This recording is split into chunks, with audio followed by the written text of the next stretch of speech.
So is there a science to being luckier in your life? Oh, absolutely. The definition of luck is success or failure apparently caused by chance. It looks, and it might look to you or it might look to someone else like it was caused by chance. But when you pull back the curtain, you see all the things that happen, like applying for that job. I'm lucky that I got an interview or a second interview. Guess what? I wrote that thank you note, or I was prepared. There were lots of things I did to get me to the next step. He's a Stanford professor, a best-selling author, and one of the world's leading voices on creativity. Please welcome Dr. Tina Seelig. The most common thing I say at work is, what can I do for you? What can I do for you? How can I be helpful? Most of the time people don't need anything, but if they do, it's usually something little that would be easy for me, like a little 5-minute favor that I can do. It's really meaningful to them. What would you say then is the formula to creating more luck in your life? Okay, the framework that I present in my book is that. So is there a science to being luckier in your life? Oh, absolutely. I think it's very, very important for us to start with the definition. Because, of luck? Yes. What is the definition of luck? Okay, so when I ask people, there's a lot of hand waving. It's like, but the definition is really important. The definition of luck is success or failure apparently caused by chance. Apparently. It looks, and it might look to you or it might look to someone else like it was caused by chance. But when you pull back the curtain, you see all the things that happen that set the stage for something really lucky to happen. Also, it's extraordinarily important to differentiate between fortune and luck. What's the difference? Big difference. Fortune is the things that happen to you. Luck is something over which you have much more control. So you're fortunate or unfortunate where you're born, you know, who your parents are, what the weather is on your birthday. Right. I mean, all these things that are out of your control. I was thinking this morning, boy, I'm so fortunate there's no traffic on my way to the airport, right? These things were out of my control. But luck is something that I control, like applying for that job, right? I'm lucky that I got an interview or a second interview. Guess what? I wrote that thank you note, or I was prepared. There were lots of things I did to get me to the next step. And we're in a constant dance in our lives between fortune and luck, the things that happen to us and how we respond. And sometimes that dance is so closely tied that it's hard to differentiate. But if you really tease them apart, you start seeing the places where you have more agency than you might think. Where do you feel like you're the luckiest in your life? Oh my goodness. I would say the people in my life. I really have the most wonderful family, the most wonderful friends. And I realize that I cultivate that. I spent a lot of time doing things for other people. The most common thing I say at work is, what can I do for you? What can I do for you? How can I be helpful? And also with friends, you know, what can I do to be helpful? Usually most of the time people don't need anything, but if they do, it's usually something little that would be easy for me, like a little 5-minute favor that I can do that it's really meaningful to them. Making an introduction, giving them a resource, helping them find their way through some, you know, political quagmire that they don't understand. Like, oh, wow, thank you so much. And then it comes back later and I was like, I didn't even remember I did it because it was such a little thing that it was so meaningful to them. In some of my talks that I give, I like to do an exercise towards the beginning of my speech that has everyone take out their phone and think about one person in their life that has done something for them that they want to appreciate, and send them a quick little text towards the beginning of my speech, appreciating them, and just say, I appreciate you for this. And it's amazing at the end of my speech, I say, take out your phone and see if those people replied. I love that. And people are like, the responses they get are so much gratitude and appreciation in return. And I say, listen what you just created with 15 seconds of sending an appreciation text to a friend or whoever, family member, coworker. The bond you created with that individual and how it made them feel today goes so far into the future for creating luck for you, the potential for more good to happen. And all it took was 30 seconds. Well, it's such a great example. I just love that. That's so totally brilliant to do that, and in a short period of time. Well, just a few weeks ago, as an experiment, right? I do a lot of experimenting, and that's actually another aspect to luck, is try lots of things, keep what works. I mean, clearly this podcast at some point was an experiment, and you just kept adding more fuel to the fire. That's another thing, like building on success. So again, pulling it apart. But I did an experiment. I ran a free online luck makeover workshop. I thought, what's the minimum viable intervention I could have to help people get luckier? And I just put it on LinkedIn. I had about 75 people who signed up, and I just did 2 1-hour workshops, 1 week apart. And then we went through all these different things that people can do to be luckier. And they had to then make a commitment to do something during the week and then report back the next week. A number of people chose appreciation. So can I give you some examples of what happened? As one of the things they were going to do that week. So can I give you some examples? Okay. So one person went to get their car fixed. And when they got their car fixed, they were so appreciative of the mechanic. They said, thank you so much. You did a great job. The car is working so beautifully now and it's really clean. I couldn't be more delighted with how your customer service was. And the guy said, you know what? I'm going to give you $80 off instantly. Right? Appreciation. Just because of appreciation? Because of appreciation. Another person called up someone who had been a mentor to them and helped them get a job a year earlier and gave them some coaching. And they said, you know what? I called them up a year later and said, I just want to let you know how things are going, and I really appreciate all the advice you gave me. At the end of the call, they had some other really cool opportunities they had to know about before. And a third person contacted their chess coach. She was a woman. She was, I think, at Oxford, and she was now poor grad student. And she had been a professional chess player. She called up her chess coach she hadn't talked to in 3 years and said, I just want to thank you so much for everything you did for me. That was really meaningful. And at the end of the call, he said, you know what? I'd be happy. I know you can't afford it. I will coach you for free. If maybe you can help me hone my English. And all 3 of them, realize there's no statute of limitations, right? It doesn't mean you have to do it right away. Like even 3 years later, it was valuable. Wow. That's beautiful. What would you say then is the formula to creating more luck in your life? Okay. So the framework that I present in my book is that luck is ubiquitous. Opportunities for good luck are plentiful, but they're like the wind. They're invisible. They're powerful, and they're ever present, but they're invisible.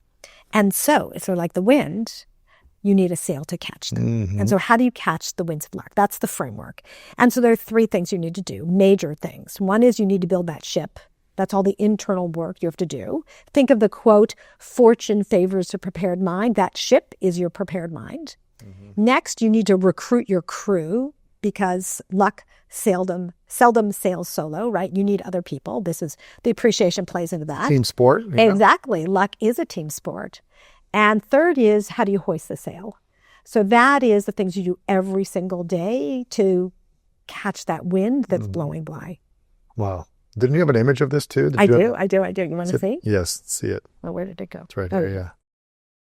Yeah, so I created this little image. Can you see that? Yeah. And the thing that's really fun about this image is I wanted to capture all the ways that you can engage with the winds of luck. Okay. So if you're engaging with the winds of luck, you can stay inside. You can essentially ignore it. Shut the curtains, shut the blinds, say, I really don't care. My life is my life. I'm not going to do anything about it.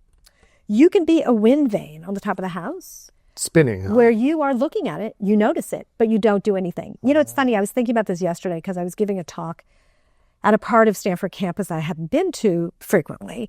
And I thought, wow, there are all these things out the window here that I'm actually not very familiar with. And here I am on this campus and I see it. Am I going to engage or not? Right? We often see things that are there, opportunities, but we don't do anything. Yes. God, you know what? I need to go to that museum. I need to introduce myself to that person. I need to engage, because otherwise I'm just a wind vane spinning around seeing it, but not actually doing it. Yes. You can be a hot air balloon. And that's actually an interesting thing. Sometimes in our life, we have to be a hot air balloon, letting the winds take us where they may. And I know that when I moved out to California when I was much younger, and I was like, I just want to be a leaf in the wind. I want to see what opportunities surface. And so there are times in our life where we want to sort of, like when you're in college, take lots of classes. Yeah, who knows what I'm going to major in? Exactly. Before something's your passion, it's something you know nothing about. So I'm going to go try lots of things. You can be a windmill. A windmill is capturing that luck efficiently in a local place, in a job, in a class, in your lab, in your podcast. Like saying, okay, I'm going to harness this right here and squeeze all the juice out of the opportunity right here. Or you can say, there's something I want to accomplish or something I want to do. It's not here right now, and I'm going to build a sailboat, and I'm going to go out in search of the winds, and I'm going to go move my sail. I'm going to trim that sail to catch luck to take me to my destination. Wow. What if you're in a sailboat and you don't know where you're going? Well, And you don't see it in front of you, what's ahead? yeah, you have to have a compass. Yeah. You need to know where you're going. And that's one of the parts of your prepared mind, is having some very clear objectives. Otherwise, I mean, I guess you can go out for a day and go sailing around the bay and come back. But if you want to, which is also fun, right? But if you have a destination, that it's much easier to point the sail in the right direction. What has been the most surprising part of your research around luck that would shock most people? You know, there are some foundational things that people don't realize affect their luck. So the opening chapter is about values and why you need to be really clear on your core values to be luckier. Why is that? Because, well, all you have to do is read the newspaper every day and see people who weren't clear on their core values who end up in prison, right? People who get on a slippery slope, make decisions that were not smart. If you take the time to really think about what's important to you, what you won't compromise, so that when you're asked to do something, you know, whoa, will you just fudge these numbers? Or will you just exaggerate, you know, what this product does? Or for me, it was a situation when I was in just my first job out of school. I was asked to misrepresent myself at a conference. Wow. And to go there, not tell people I was part of working for the company, and to say I was Tina Seelig from Stanford. You know, just be there. Research and spy a little bit. Exactly. Yeah, but I got caught. Because you lied. I lied. I lied. I mean, and I didn't for 1 second even take the time to think that, wow, this was actually not okay. And there are lots of ways to inoculate yourself against making decisions like that. You can have a personal board of advisors, you know, people who you can go to and say, hey, listen, Louis, does this smell right? You know, I'm being asked to do this. Is this okay? Imagine it on the front page of the newspaper. You know, how would I feel if this story of what I did was something that everybody knew? And also being able to walk away, knowing that that's an option, that you can, if you're being asked to do something that isn't consistent with your values, that you can say no. That's so interesting because, you know, I say that not all money is good money. And in my business, you know, it's mostly run through sponsorships. And there's a lot of different shows out there who have different sponsors. But for me, I decided early on, there's certain categories I'm not going to promote on my show. My show's all about positivity and personal growth and development and becoming a better version of yourself. And there's a lot of companies that, let's say, don't support that, you know, that want to give me a lot of money. And I've said no to from the beginning. But sometimes you're like, oh, man, that's a lot of money to say no to. Like, do I really want to say no to? Can I get behind this? You know, and I think you've got to be so clear on your values. And because I'm clear on that, maybe I've made less money over the time, but I feel at peace in what I'm endorsing. Exactly. But not all money is good money. Yeah, it's interesting. We do a number of case studies with our students that help them practice doing this. What does that look like? Let's say, well, it might be a donor, you know, to the university who wants to give you money, but they have a lot of strings attached.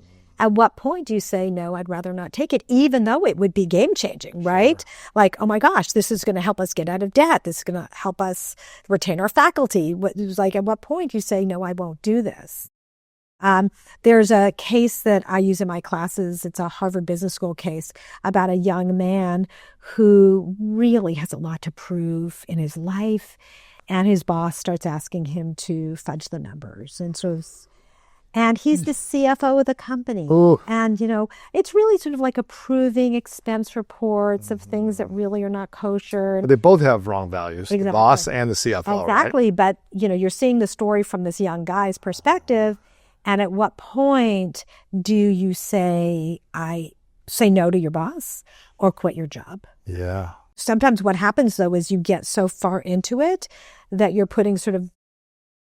now so deep into it, you can't leave. Now you're also culpable. You can't leave, and you're the one who's probably going to take the fall. Exactly. Because the boss is not going to take the fall. It's going to go on you probably. Yeah, exactly. Say, oh, you're the one who made these mistakes, not me. You might be the one going to jail or who knows what. Yeah. And I really, sometimes young people are so in a hurry. I see this. They're so in a hurry to be successful as measured by, making a lot of money. And I really try to urge them to just slow down, just knock it out over your skis, because patience, right? This is a long game. Yes, you might see someone who won the lottery essentially by instantly at a very young age having early success. Mm-hmm. But it doesn't preclude you're doing it in the long run. That's true. And it might compound even more in the long run, the more patient you're willing to be. There's so many relationships I built from 2008, 2009, 2010, mm-hmm. when I was just getting started in the online business world, that I didn't do anything with for mm-hmm. the first 10, 15 years, that are just now, because we've stayed connected and something opened up for one of us just now starting to work together, or and it's how we both cultivated the relationship over time, that we both have the ability to help one another or something like that. And had I pushed everyone early on and thinking, what can you do for me? I don't think I'd be here today. Yeah, well, I think it's also really interesting to differentiate between networking, as people define it, and actually building real relationships. Real relationships. I mean, honestly, I can't stand the concept of networking. I mean, silly, what a waste of time. It's really about building trust. And so when you ask, what are the things that people misunderstand about luck? Building trusting relationships over time is really powerful. In fact, I have a story about one of my former students who ended up becoming the videographer for Kamala Harris at the White House. Wow. How did she get that job? Well, she had a professor when she was in college who she took a documentary class, loved the class, and stayed in touch over 10 years. Just stayed in touch with this professor, sent samples of things she was doing, and they just became colleagues and friends. And when she graduated from graduate school, she sent out hundreds of applications for jobs and could not get a job. She was really panicked, and she reached out to this professor and said, hey, I'm just really struggling. I just need one job. I can't even get an answer. And the professor said, I just got a call from a friend who's trying to source some candidates for this job at the White House. May I throw your hat in the ring? And lo and behold, she got the job. Wow. But she would not have gotten the job if she just reached out to this professor, out of the blue, right? It was they had a 10-year-long real relationship that opened the door to something really special. You know those moments when you're ordering everything to your house, from groceries, gear, random things you didn't even realize you needed until the last minute? It just makes life a little easier. And now you can add internet to that list. Get same-day delivery for T-Mobile 5G home internet powered by DoorDash. No store visits, no waiting around for a technician. It shows up, you plug it in, and you're online in about 15 minutes with one cord. T-Mobile has the fastest 5G home internet. Work or stream a favorite show with fewer interruptions. For me, working from home on the podcast, that simplicity matters a lot. I'm on video calls, uploading episodes, researching guests, and sending emails. And when everything just works and I don't have to think about it, I stay focused on what actually matters. It fits right into my workflow, and it keeps things moving throughout the day. Visit t-mobile.com/home internet to check availability and get your home internet delivered today. Same-day delivery for most internet-eligible customers. See if it's an option during checkout. Fastest according to Ookla speed test intelligence data, second half 2025, all rights reserved. Yeah, it's like there's luck, from my understanding, and what you talk about, luck favors those who are courageous and act now, but also those who are patient in the long run as well. It's kind of a both and, right? You have to put yourself out there, knowing nothing may happen in that relationship or that opportunity, but you also have to keep appreciating relationships over time, showing up for people, and maybe something happens in the future as well. Well, let me tell you, it can go both ways, right? You can have a negative experience that people, basically say, no, I'm not going to work with you. I mean, luck is a long game. I mean, sure, you get calls for references for people. Sure. And you have to decide, wow, is this someone who I want to support or not? There's a funny story. About 18 years ago, I was on a trip with my family to Costa Rica, and I'm so excited about this trip. Our son was about 16, 17 years old. So excited. The trip was over the Christmas break, and we got there, and this trip turned into a disaster. Really? A disaster. It was a Stanford alumni trip. They had scoped out the trip during the off season, and when we got there, it was high season. Packed. And it turned into like a party place. There were bars in the pool. The drinking age was not enforced. The music was blaring day and night. We were right at the beach, so it was really dangerous. The alcohol, the water. There were a lot of parents who were so upset, they just took off. Other parents who were really angry and screaming and yelling at the staff, who certainly had done nothing to do with planning this trip. They were just running it. I apparently was very supportive and helpful. I don't even remember. Honestly, I don't remember. Over time, I forgot about it. Tragedy plus time equals comedy. We went through it. But guess what? 15 years later, I was being considered for my current job. Really? Which is my, dream job. And it turns out one of the people on the team was the person leading that trip. No way. And they remembered. Of course they remembered. I didn't remember her. I mean, it was 15 years earlier. They remembered how you handled it and made it better and made it more. It wasn't until after I was hired, several months, that she told me that she had led that trip. And it was like a nightmare for her. And I know, and she told me, there's no way I would have gotten that job if I had behaved badly 15 years earlier. Well, of course. Well, that's crazy. Yeah, but that's the point. I mean, think about it. You hear from someone who, I see this all the time, like somebody who's behaving badly, and I feel really bad for them. I think this is going to come back to bite you. I'm sorry. It's so interesting because what you're saying there is like every decision we make on a daily basis is setting ourselves up for 5, 10, 20 years in the future to have the most incredible luck and life of our dreams based on how we act today. I love it. One of my favorite things I ever told my son when he was in high school was, the choices you make today determine the choices you will have tomorrow. I think that we don't realize that we are making choices every single minute, every single day, and it sets the stage for the opportunities that flow to you in the future. What is actually happening in the brain that causes most people to miss lucky opportunities, even when they're right in front of them? Even if there's something right in front of them that they could take, but they miss it. Okay. I love that question. I mean, I don't know if you know I'm a neuroscientist, yes. right? So yes. I'm not going to answer this from a neuroscience perspective, but it's kind of fun that you asked me about the brain. I think a lot of it has to do with the story people tell about who they are in the world.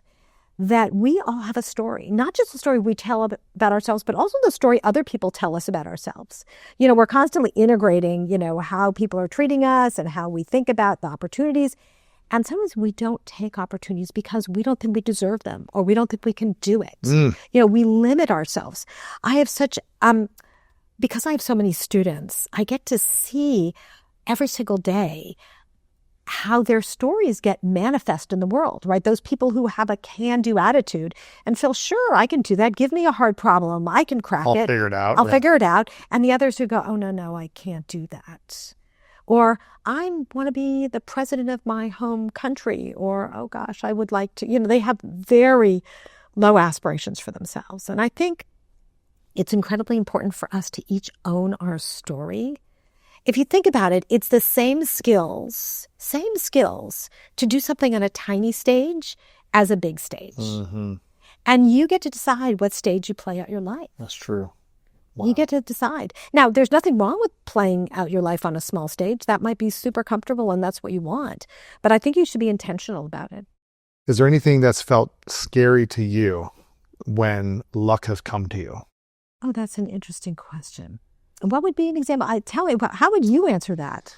I mean, like where you're like, wow, this massive opportunity came to me, and like every week and every month, there's just more good things that come to me constantly. My life is so lucky and it's just bigger and bigger. Have you ever felt that way? Like, why is this happening to me versus it doesn't happen for others? Do you ever feel guilty about how lucky you are?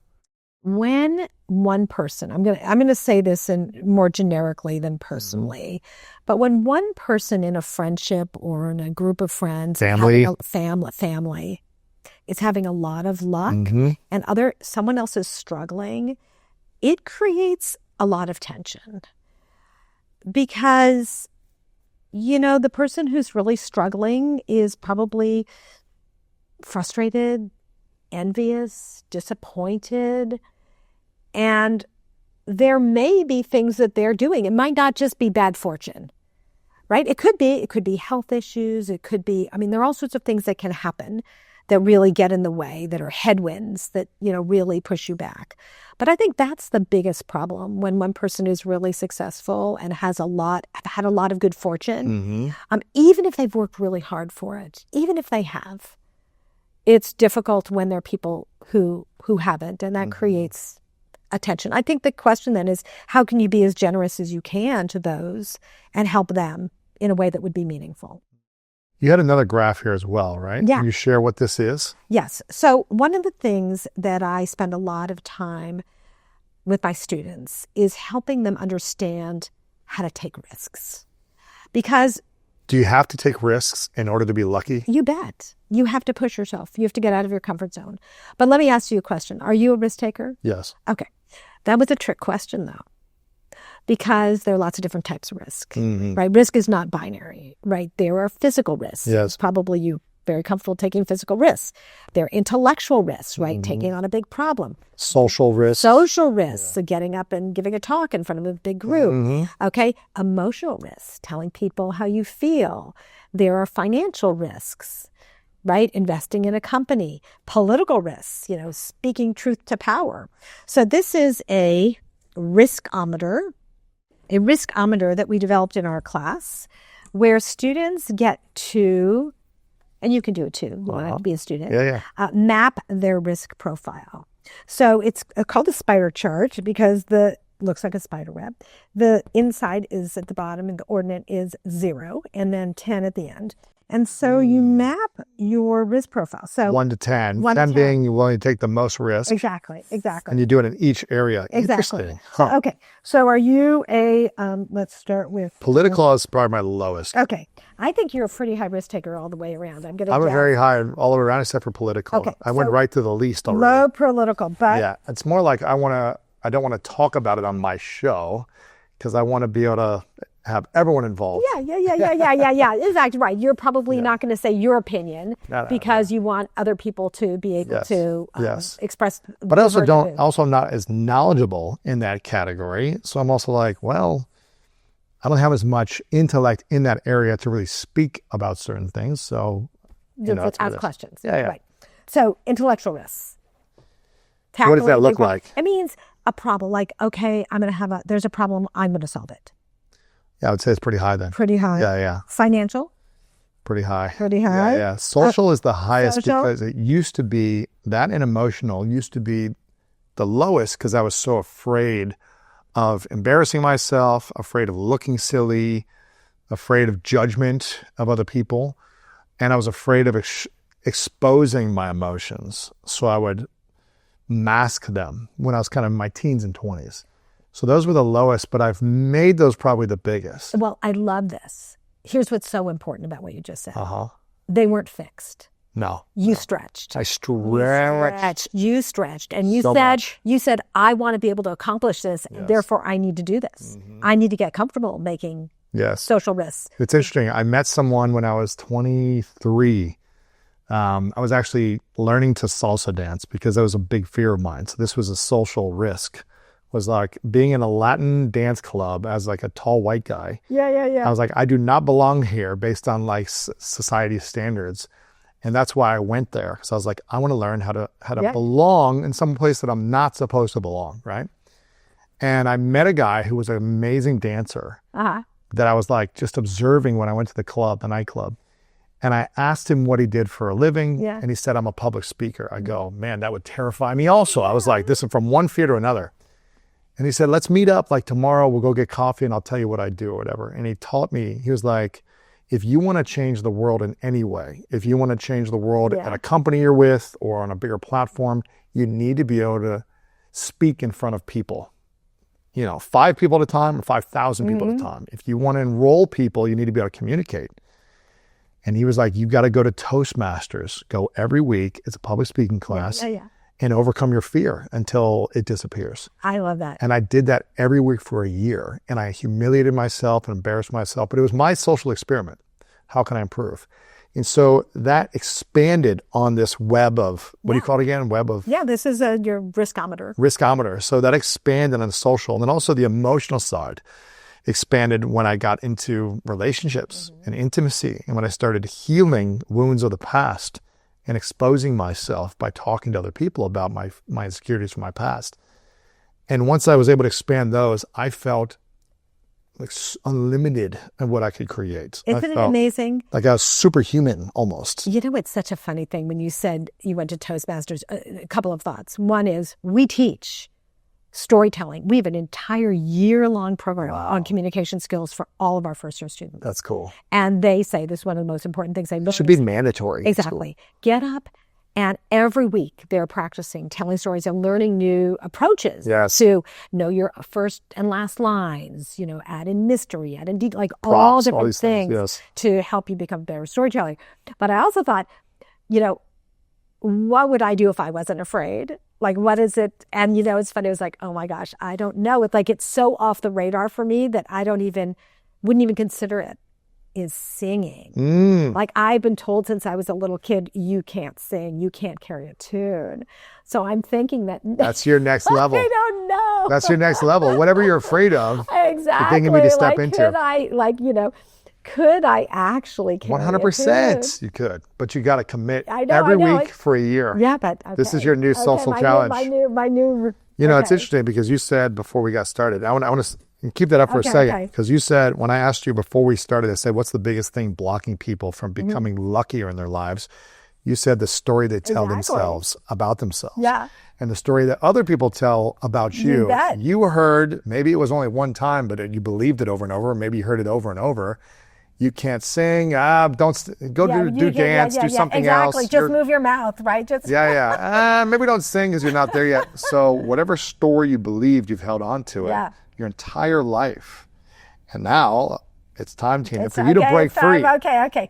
Next time I see you, I'm going to sing to you. See you.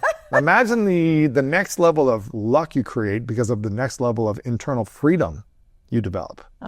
You're the one talking about in the sailboat. You need the values and the internal skills to be able to then have the crew and everything of the sail open, but that's the next level. We all have something. Exactly. Well, it's funny, not funny, when my son was in second grade, his teacher told him he couldn't draw. Oh, man. Yeah, I had that too. Did you really? Yeah. When I just, you believed it. You're like, I'm not shy anymore. Then he stopped. I mean, what a tragedy. And so, the messaging that adults can give their students. What are your thoughts on words being a program? Say more. So, the words we hear and the words we speak about ourselves become a program that we believe. You heard you're not a good singer, and it became a psychological program, essentially a weapon against you. Because you interpreted that story as true. And if we speak over and over, I can't do this. I'm not good at singing. I'm not able to do this. I can never find love again. Right. I can never trust someone again. I'm not good with money. Whatever the words we're saying, it becomes a psychological program.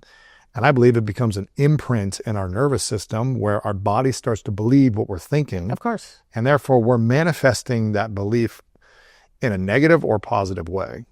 You're absolutely right. I mean, it's, again, these stories. So this is a major thing that gets in the way of people achieving their dreams, is the story they tell. I have, some sort of both positive and negative experience of this in my own life. I mean, when I was a kid, I was really interested in the brain. I mean, I used to, we didn't have the internet, and I would read my parents' medical encyclopedia. That was like the only thing I had access to find out, like, how do you do brain surgery? And my parents had a friend who is a neurosurgeon, and I asked him, some question. I got up the nerve to ask him, and he made some joke and was really dismissive. And it was terrible. Honestly, I could have been his protege. I could have been, it was such a disappointment to be really dismissed because, of my interest. You're curious. I was really curious. But when I was in college and I had a professor who wrote on the top of my paper, Tina, you think like a scientist.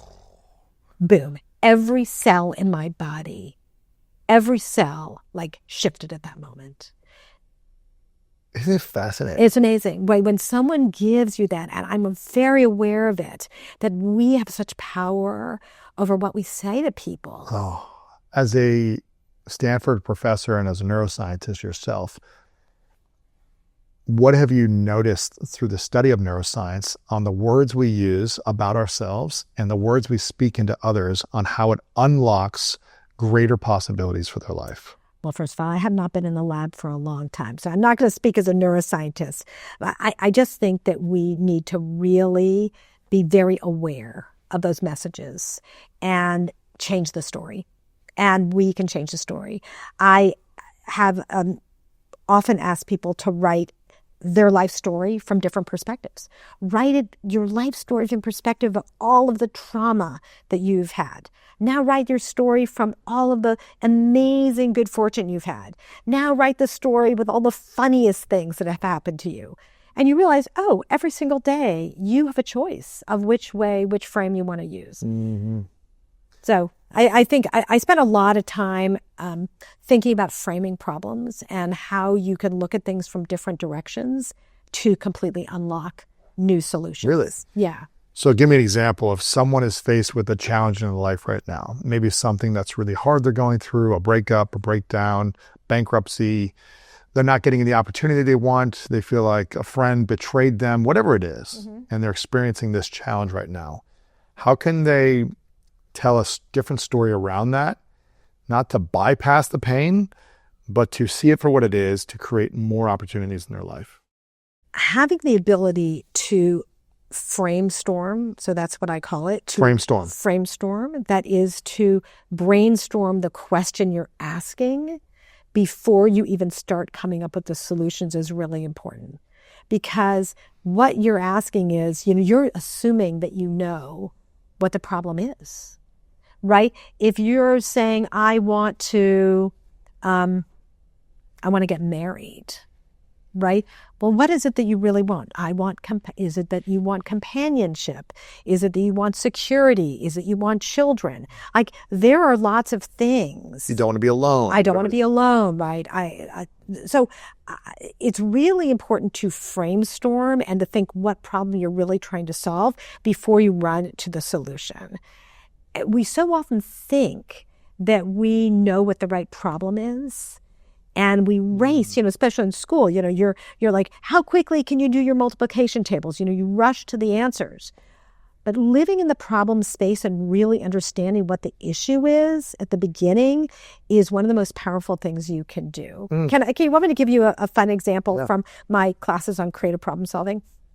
So I will ask people, okay, since I just flew here, I'll say, everybody has a suitcase, right? And I'll say, okay, make a list of all the things you love and hate about your suitcase. So people will make all sorts of, the handle gets stuck, the wheels get dirty, there's not enough space, blah, blah, blah, it's too heavy, I have to lift it, whatever, all the things they don't like about their suitcase. So I said, great, design a new suitcase that solves these problems. So they go and they quickly, they're so excited designing this brand new suitcase. I go, great. Why do we use a suitcase in the first place? And they're stuck. It's like, what? No, what problem were we really trying to solve with a suitcase? And it takes them a while to figure it out because we just assume we have to use a suitcase. But we use a suitcase because we want to have the things we need at our destination. Mm-hmm. We don't use a suitcase because we love packing a suitcase or we like dragging a suitcase around, or we like losing our suitcase. We use a suitcase despite the fact that we hate using a suitcase.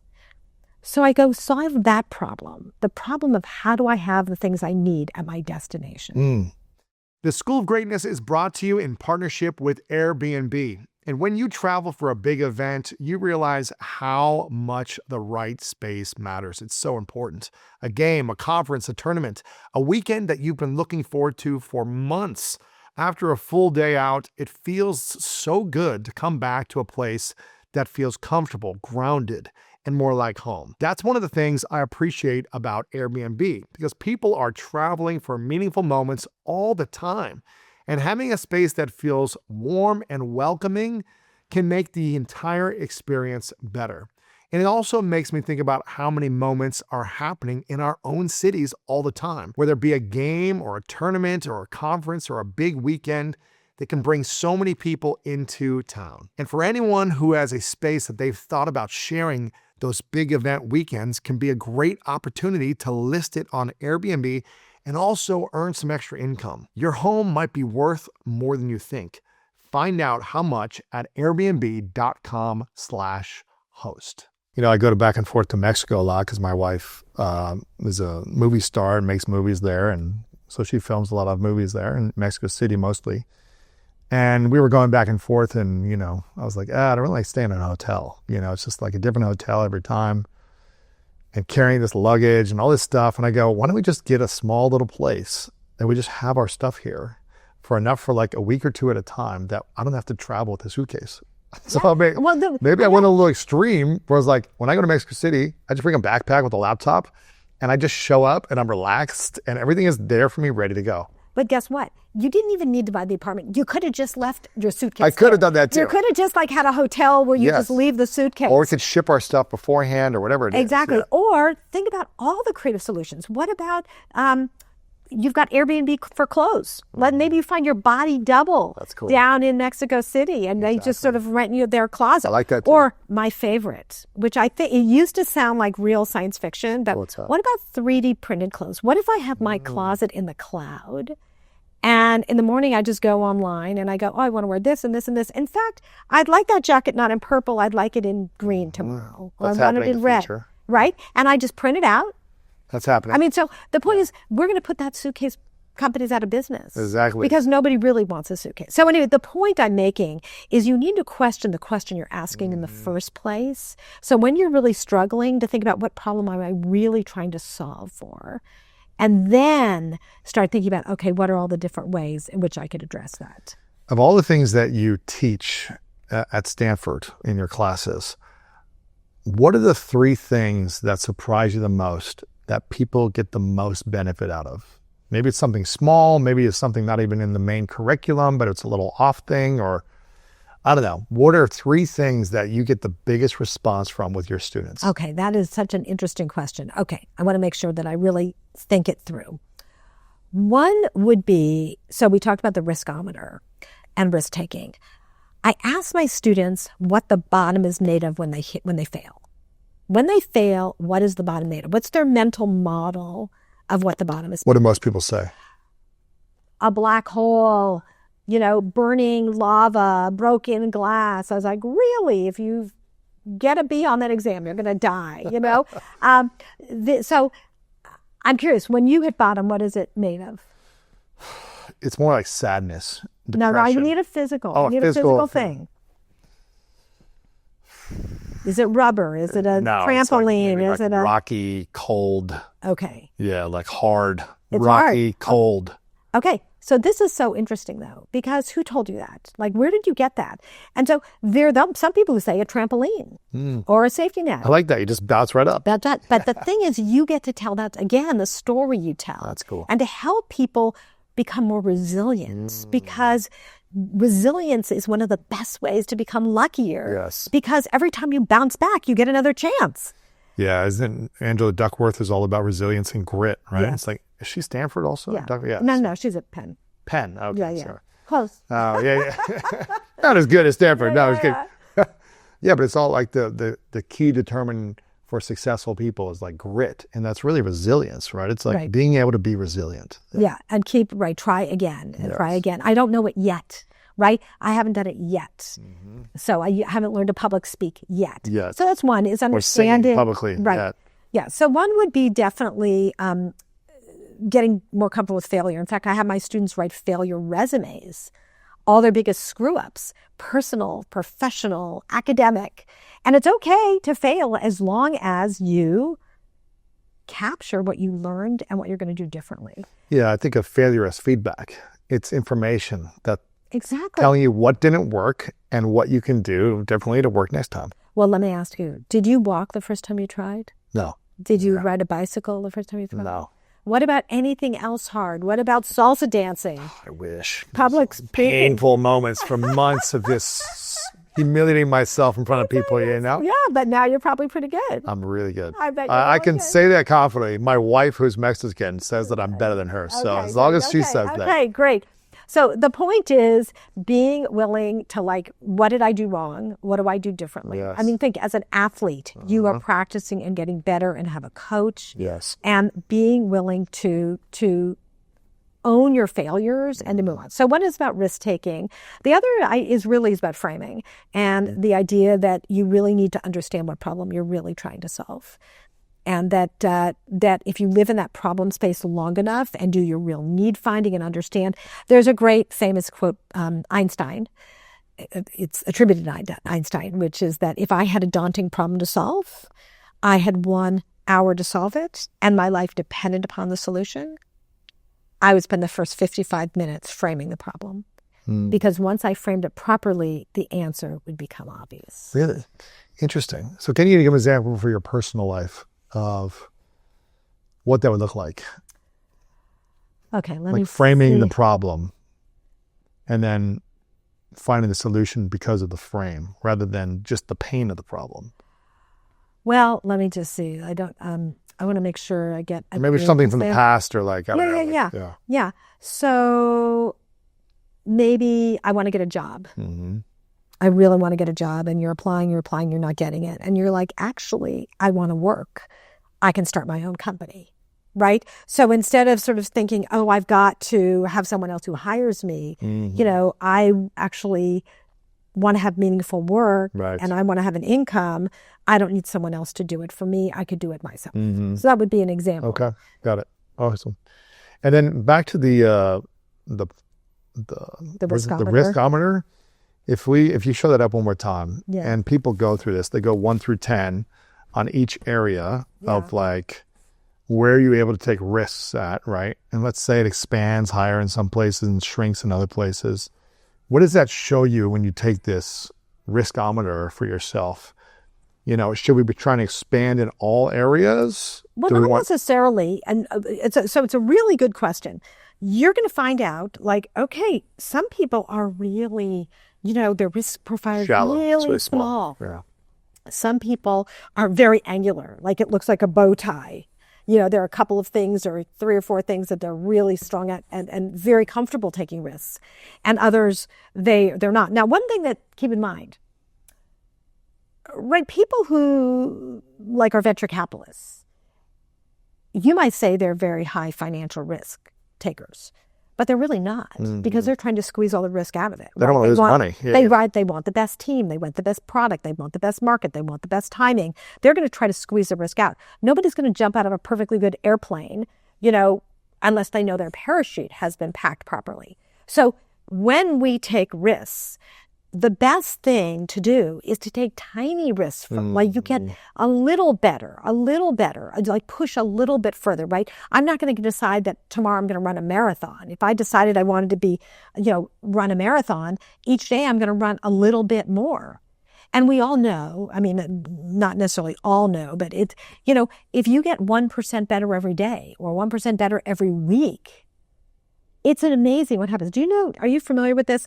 If you take 1.0, you do the same thing every day, 1.0, and you multiply it times 365. What do you get? 1 times 3 times 365. 365. No, you right? get 1. 1 times 1 times 1 times 1 Okay. times 1 times 1 is 1. Uh-huh. If you multiply 1.1. 1.01, 1%, 1.01, 365 times. What do you get? 38. Wow. So if you get better 1% a day, over 1% a week, if you did 1% a week, you would be you would be at 2. So it compounds. Again, the compounding effect, we talk about appreciation, the compounding effect of taking risks, the compounding effect. I think that's another thing, right? The compounding effect of the things you do. Luck and life is a long game, and that by compounding, you end up tempting really good things your way. So how do you learn to retrain yourself to be lucky if you've always been risk averse and never felt like luck comes your way? But there are lots of little experiments you can do. One of my favorite things about being lucky is just meet new people, right? That's big. Every new person you meet. I am addicted to talking to people standing next to me in line, talking to people sitting next to me on airplanes. I could tell you so many stories about the things that have happened. So my best friends have resulted by standing in line on the way to get on an airplane. Really? Yeah, and they've changed my life. We're sitting there chatting on the way, and then one person, my friend Beverly, we ended up switching seats to sit next to each other on the plane. And then we talked the whole way. We became fast friends. We've done a bunch of collaborations. Yeah. That's cool. It's amazing. We met on an airplane.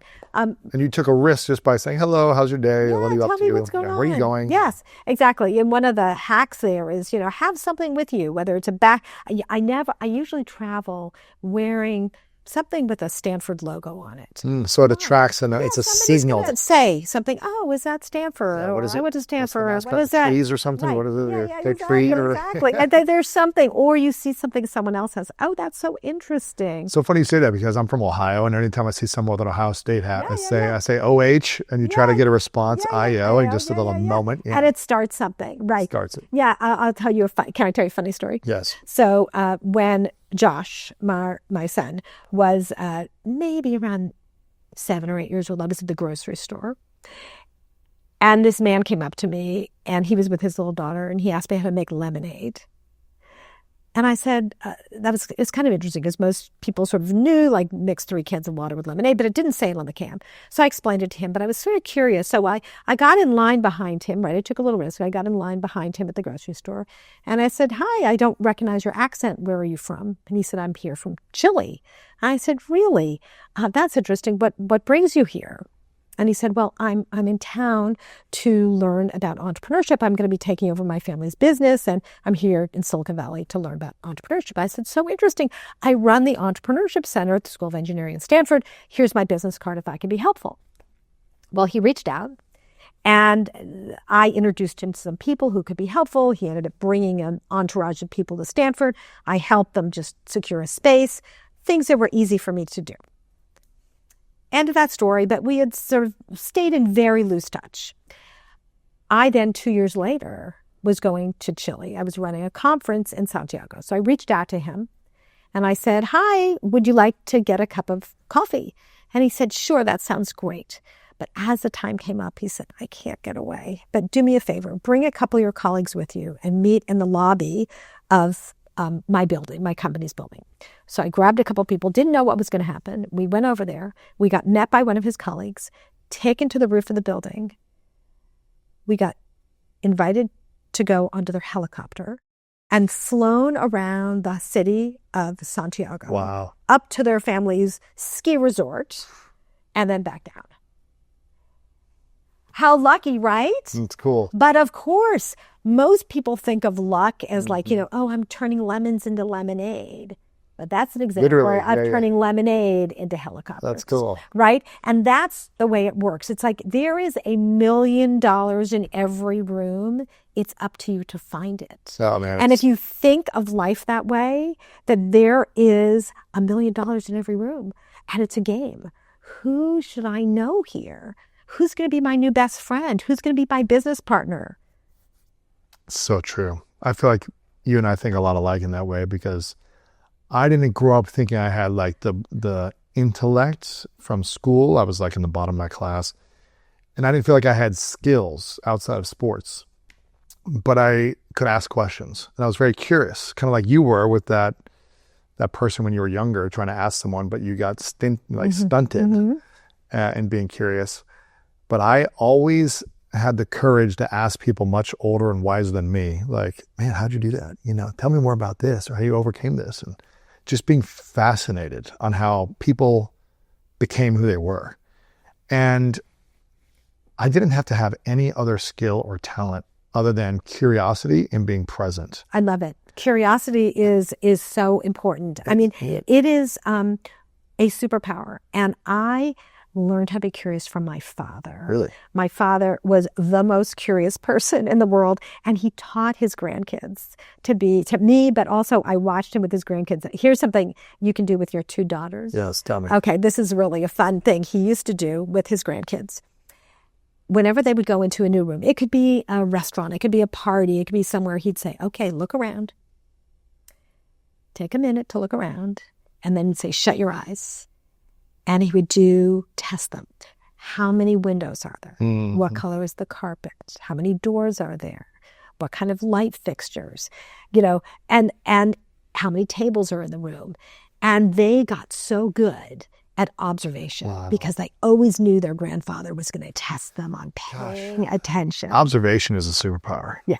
And if you can observe people on, their body language, what they're saying, what they're not saying, and just ask follow-up questions, I just feel like it goes a long way. Yeah. And also just being so curious about everything. Another thing my dad used to do, we were kids, and someone left the cap off the toothpaste tube. Okay, that was a very big transgression, right? So he lined the 3 of us up, and he did a lie detector test. He measured our pulses. Who left the cap off? What's your name? What's your favorite color? What's your birthday? Did you leave the cap off the toothpaste tube? Just like turning everything into a bit of an experiment. Cool. Yeah. So I think, growing up in an environment where curiosity and experimentation are sort of everyday activities is trains your mind to think that way. 100%. I believe the brain is wired to scan for threats mostly. For most people, it's like, where's the threat, in our brain? And it's not necessarily wired for opportunities unless you've been trained that way, like by your dad. But most people aren't seeing the opportunities, they're seeing the threats. So how do we override this default setting that a lot of us have, where our brain is worried more about what will go wrong rather than what will go right? I think it just takes experience, right? Yeah. Right? You just have to do little experiments. One of my favorite things I learned teaching was with my colleague Alberto Savoia, who has a book called The Right It. And he helps people do tiny little experiments to test their ideas. And, you don't want to do experiments that are just going to, like, if they don't work, you're going to lose all your money lose your leg, right? You want to do tiny things. And how do you do tiny things? He calls them prototypes, right? A prototype tests if something will work, but a prototype tests if it's the right thing to be working on. And so there are lots of ways to do some really, really fun prototypes to test things in your own life. Yes. Let's imagine, so my son and daughter-in-law and our new grandbaby live in New York. Well, I think, should I move to New York? It's like, well, I don't need to move to New York. Like, maybe I prototype it.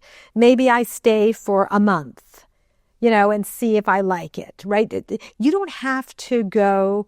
And you didn't need to go and buy a place in Mexico City, but you did. How nice! That's great. Yeah. But you could have said, I went there for years and did these things. Exactly. And then you say, okay, let me try it out. Let me spend enough time, and you can do that in so many other parts of your life. Yes. You can take little tiny risks, and therefore you get better at knowing if you're doing the right thing.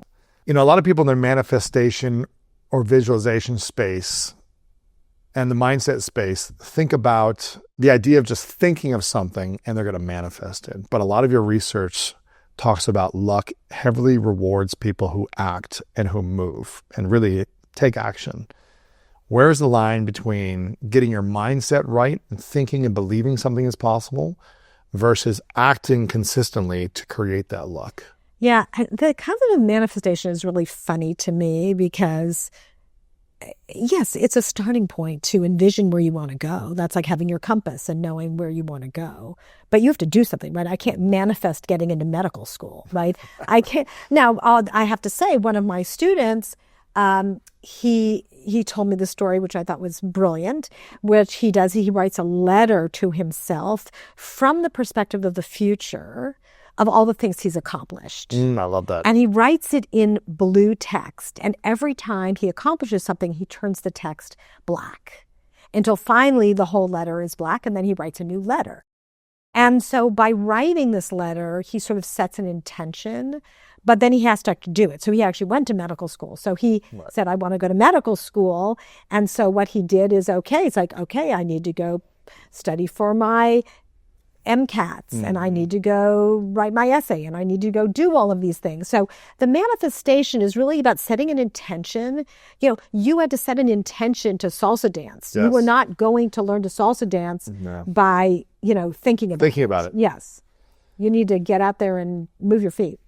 Yeah, I love that you talk about the intention, because in your book, on page 80, it says, luck favors those who are both clear in their intentions and bold enough to ask. And you give a framework for asking. And the first question is, what do you need?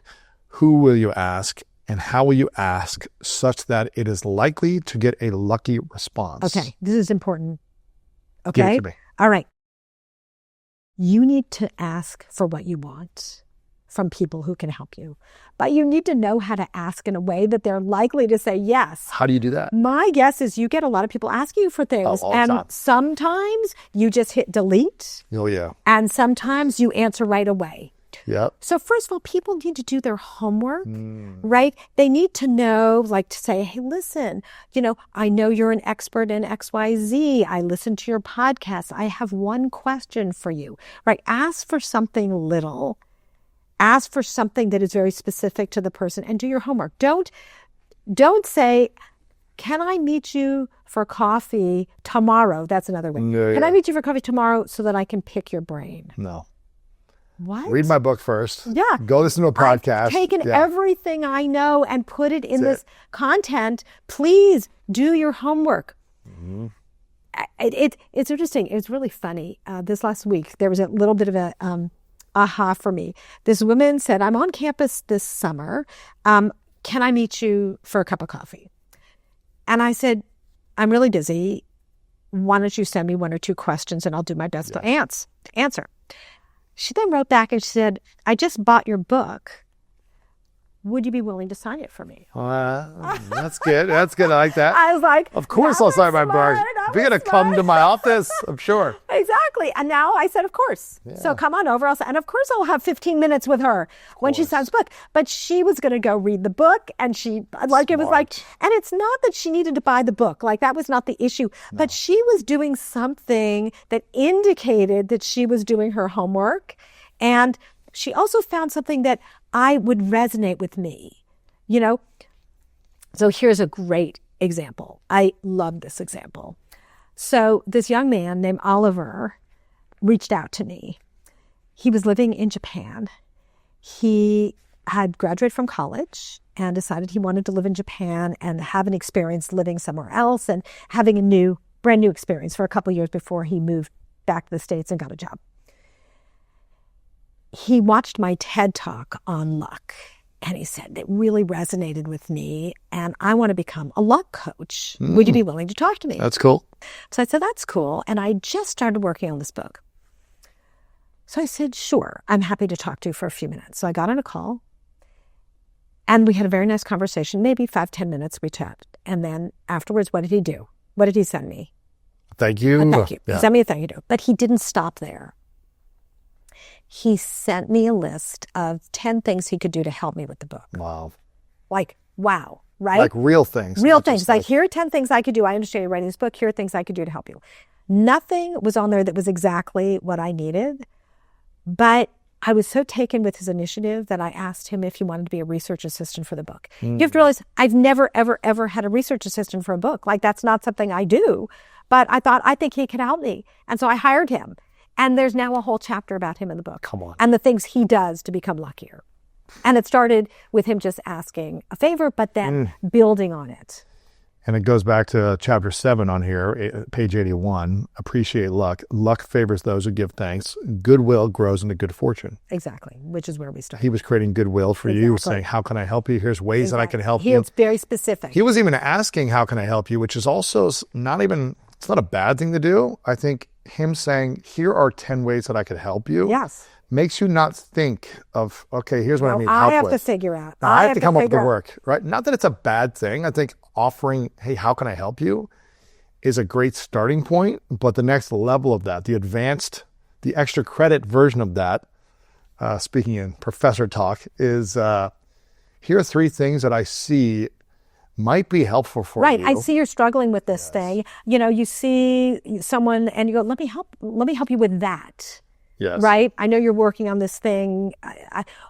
The other thing is, I know you're working on this. Here's an article that might be interesting. Right? Here's someone you might want to talk to. Yes. These skills, the cool thing about luck is you don't have to go get a master's degree in learning these skills. Like you teach it in this book. That's like, send someone an email thanking them, appreciate someone, offer a solution for someone, be curious, take a risk. You don't need to go to school to learn this. You can go through your book and just take a 2-minute action a day to create more luck in your life. Yes. What I find is that people are leaving like gold coins on the table. So I'll give you an example. I might invite in an amazing speaker. You come in and give a talk to the students, and at the end you go, you know what, if you have any further questions, feel free to reach out. Here's my email. How many people are going to reach out? Maybe one, maybe. And you're like, I gave my email to anyone, yes. Like, really and truly, you didn't follow up? Crazy. Even just to say thank you. Thank you. Even to say thank you. There's a kid, now that I'm thinking about this, there's this kid who I spoke at my alma mater a couple of years ago, and there was a kid who graduated like last year who's been emailing me just saying thank you from like my talk there a couple of years ago, and now he's coming to like live in LA, and he's been following up like every 6 months for the last couple of years, just saying thank you, and hey, I would love to meet you someday. And now he's moving here, and I'm supposed to meet him in the next couple of weeks, I think. But it's because he continues to follow up, because he followed up after I spoke, that I'm like, yeah, come by the office and I'll meet you for an hour and we'll connect. Who knows what'll happen? I don't know, but it's just taking the initiative when someone's willing to reach out and say, hey, here I am, feel free to reach out to me. Most people don't follow up on it. Yeah, this is the, luck seldom sails solo. Luck comes through other people. Yes. And understanding that and understanding the relationship get built. I also talk about conflict resolution. You might be like, why is there conflict resolution? Well, think about it. If you wake up every day and there's a conflict in your life, not only is it, something negative, but it's something that weighs you down. Yes. If you can get up in the morning and say, my slate is clean. I don't have anyone. I don't have anything that's perseverating in my brain, that story, right? I don't have a story that's going on. Your mind is free. Your energy is more expansive. Exactly. And so one is it's good for you, but it's also good, again, to have those relationships clean because, again, good luck comes through relationships. Absolutely. One of the things is there's 2 questions I try to ask most people. Is what are you most excited about in your life right now? Because for me, when someone is able to express their biggest joy and excitement, you never know what they're going to say and how you can relate to that as well and connect on that level. And then the second question I like to ask is, what's the biggest challenge you're faced with in your life right now? And to see what opens up for them. Maybe it's not related to their career or business at all. It might be like, my health challenge or a relationship or this and that. And if you can be a problem solver for someone's biggest challenge, or add to their biggest excitement, that is going to, in my mind, it's always created more luck for me as well. Absolutely. Yeah. Yes. Yeah. And asking people, right, what are you excited about? What's getting in the way of that? And how you can contribute to it. I think it's brilliant. Yeah. Totally brilliant. Tina, this is amazing. I'm super excited about this book, What I Wish I Knew About Luck, a crash course on turning aspirations into achievements. I want everyone to go get a copy of this book or give it to a friend who is really lucky to see how they can be luckier, or someone that maybe feels like they don't have luck on their side, so they can start getting luck on their side. Again, what I wish I knew about luck. I've got a couple final questions for you, but people can get this online, but where else can they follow or support you? I know you're a professor right now at Stanford, but what else? Well, I tend to use LinkedIn. Okay. And I'm pretty easy to find on Connecting LinkedIn. with you after this? Yes. I use LinkedIn to share a lot of things. My publisher has been encouraging me to use Instagram, which I really don't. You're not on there much, huh? I'm on there. I'm not on very much, but I might be. But I think LinkedIn is going to be. What is your link? Just your name on just LinkedIn? My name is okay. Seelig, yeah. And if anyone is watching or listening and you message her on there, maybe if you message the right way. I always answer. I answer everything. I do answer everything because it might take me a few days, but sure. You know what? If someone takes the time. The other thing is, trick though, send a short message. Short. Not a long story of your whole life. Someone sends something really long. Now I have to go through and figure out what is it that's in here. Too much. Yeah, just send it. The goal of a conversation is to get to the next conversation. Not to like have it sitting in my inbox. Exactly. Waiting, for me. Okay, when am I going to have? Okay, I'll get to this when I have time. Yeah, exactly. And when are you going to have time? This question is called the 3 truths. So imagine, Tina, hypothetical.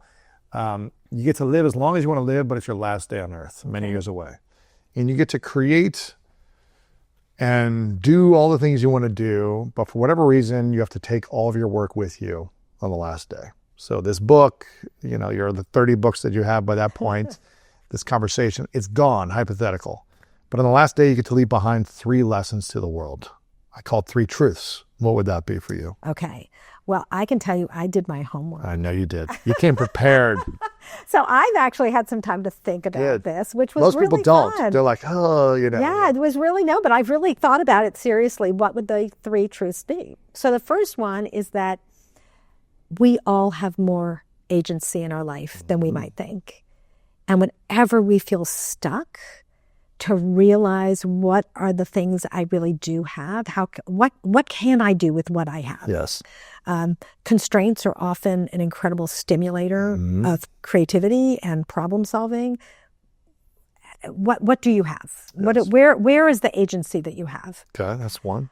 The other is that most problems are actually opportunities. And the bigger the problem, the bigger the opportunity. And so if you're struggling with something, probably other people are too. What is it that maybe you can not just solve it for yourself, but you can solve it for others, and that turns into a pretty big opportunity. So reframing problems as opportunities. Okay. And the final one is, luck really is a long game.